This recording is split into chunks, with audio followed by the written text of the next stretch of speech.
So when the soul incarnates, I think it was at conception. Yep. Yeah. Yep. Does it matter? Now, where does the self-awareness begin? At conception. At conception. Yep.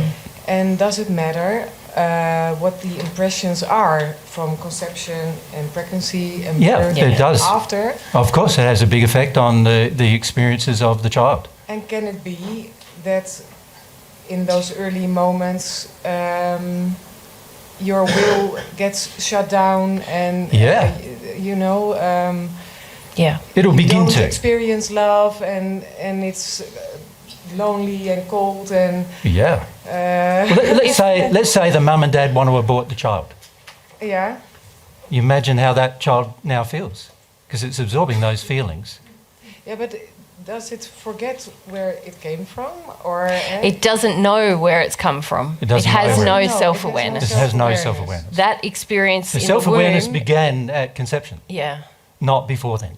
Yeah. So there's many souls yet to incarnate, and none of them have any self-awareness. And when you're a celestial spirit, or even in the union state, you actually get to see the actual soul. Mm-hmm. In the celestial state, you can see it with your spiritual senses, but you can't yet see it with your eyes, right? But in the soul union state, you can actually see those souls because you're in the same state now as they are. And you can see there's a whole, billions, almost from what I have observed, an infinite number of souls yet to incarnate. And they're all incarnating onto different planets and not just onto this one. And there are a few planets around the universe which are used for the process of incarnation at the moment. And when I say a few, I think God's intention in the future is for there to be many more. But at the moment, there's a few. There's some planets getting still prepared for human, you could say colonisation, I suppose. Not a good word, but for human use. Poor choice of words on our part today. But the reality is there is billions of unincarnated souls who are not yet self-aware, and they are not yet individualised. They don't know who they are yet. Mm-hmm. The process of incarnation, which occurs, as I said, between that first 24 hours of conception, that process is now immediately, you could say, you're individualised now. From now on, every experience you have is a learning one.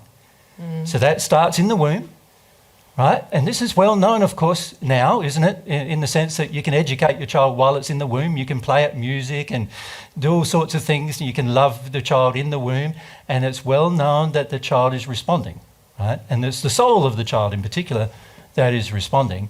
And the physical effects of that is the child moves around, or, whatever happens in the physical body, as a result of the child responding in their soul. But the reality is our children are educated, whether we like it or not, or whether we actually have done it formally or not, our children are educated from the moment of conception.